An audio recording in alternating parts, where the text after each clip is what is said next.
एक गांव में सादी सी गरीब घर की लड़की पिंकी रहती थी। पिंकी के पिता एक गरीब मजदूर थे। पिंकी की पढ़ाई उसके गांव के स्कूल में हुई थी और वह 8वीं तक पढ़ी थी। बीमार रहने की वजह से उसकी मां का निधन हो गया, जिसके कारण पिंकी ने अपनी पढ़ाई छोड़कर घर को संभालना शुरू कर दिया। पिंकी दिखने में अच्छी थी और इसी कारण शहर से एक अच्छे लड़के का रिश्ता आया, जिससे उसकी शादी हो गई। अपनी मां के निधन के बाद पिंकी अक्सर यह सोचती थी कि काश उसको अपनी सास से मां की तरह प्यार मिलता, लेकिन उसकी किस्मत में ऐसा ससुराल लिखा था जहां उसकी सास हिटलर से कम नहीं थी। ओ बहू, क्या तू भी अभी तक खाना बनाने में लगी है? अब ये काम छोड़ और पहले मेरे लिए एक अच्छी सी कॉफी बना दे। माँ जी, बस खाना बन ही गया, फिर बना देती हूँ। क्यों री, तुझे सुनता नहीं मैंने क्या कहा? पहले यह सब काम छोड़ और जो मैंने कहा वह कर समझी। पिंकी हाथ धोकर जल्दी से चाय चढ़ा देती है, फिर अपनी सास और ननद को चाय देने के बाद फिर से काम करने लगती है। पिंकी सारा काम अकेले ही करती है। सारा काम खत्म कर वह जैसे ही अपने कमरे में आराम करने जाती है, तभी उसकी ननद उसका दरवाजा खटखटते हुए कहती है, भाभी, भाभी। जी दीदी। भाभी, माँ ने कहा है तुम्हें आराम करने की कोई जरूरत नहीं है। बाहर जो पौधे लगे हैं उनमें पानी डाल दो, और हाँ, उसके बाद हमारे लिए पिज्जा भी बना देना।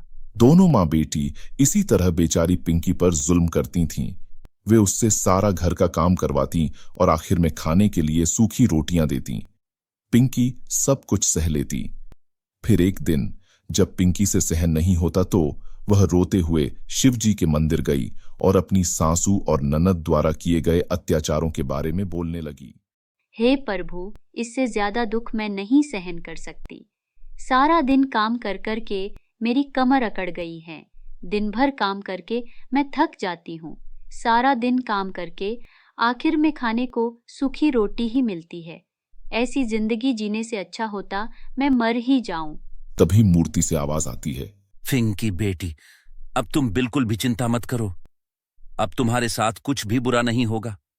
मैं तुम्हें आशीर्वाद देता हूं कि अब तुम 2 दिन के लिए सासू बनकर सासू वाली जिंदगी जीना, और तुम्हारी सास तुम्हारी जिंदगी जिएगी।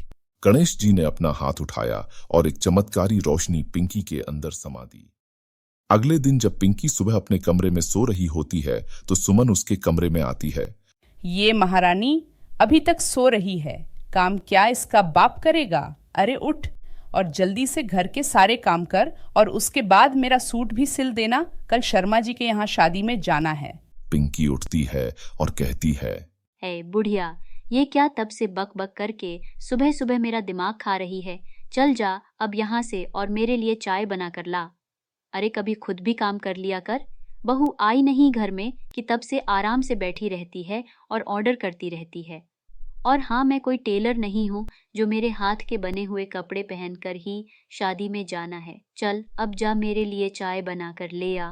हे राम भाभी, ये क्या तरीका है माँ से बात करने का? माँ से कैसे बात करनी है मुझे पता है, लेकिन घर की बहू को कैसे रखना है ये तुम दोनों को नहीं पता। चलो अब मेरा मुंह क्या देख रही हो? बुढ़िया, जो कहाँ है वो कर, और तू हीरोइन जाकर बर्तन साफ कर चल। दोनों का मुंह देखने लायक होता है। उन्हें कुछ समझ ही नहीं आ रहा था कि इतनी शरीफ दिखने वाली उनकी बहू आज लोमंदी कैसे बन गई। दोपहर के समय ननद अपनी भाभी से, भाभी खाना बन गया, आकर खा लो।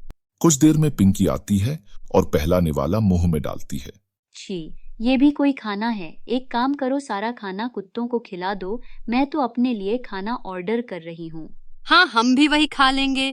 वैसे भी रोज रोज घर का खाना खाकर मन भर गया है भाभी। अगर कुछ अलग मिल जाए तो मजा ही आ जाए।